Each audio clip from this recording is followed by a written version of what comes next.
Yes, I am an angry horse. Groundbreaking, I know.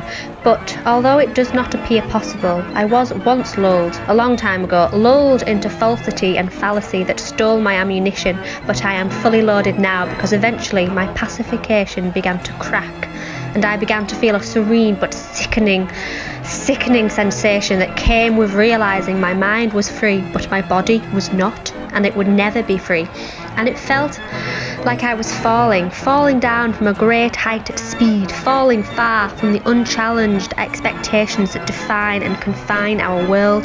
Yet I was still cruelly connected to it by a great pillar that infiltrated my body when it was falsely at peace, and this pillar still imprisons me. And the worst thing is that this inescapable pillar has become the handlebars that guide us all, and so I am angry, and anger comes from confronting the impossible, confronting the challenge of freeing our bodies, but I can only invoke fear. Despite my efforts to guide lost souls, I get lost amongst them too, shouting words in anger that I now feel are detached from my thoughts, like an angry biomechanical beast, believing it impossible to stumble when your feet are glued to the floor.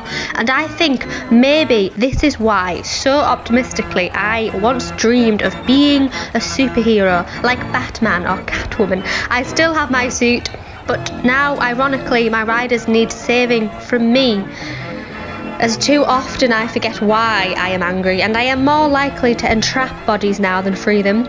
And anyway, this was the only job I could find. My superpowers have had to become money, sex, and fear. Transactions of such powers can be burdens, but I will find freedom.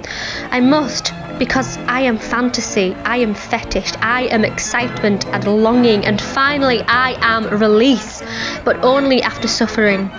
And let me tell you, I have suffered. Underneath my harsh suit, I am rusting at the screws and splintering under my belly, and the worst thing about splinters is that they remind me of kindling used to start fires that burn the flesh of beings that humans are scared of, and it makes me question if the visage of my anger is worth it. But then I open my eyes and say fuck it, because angry horses are weapons too.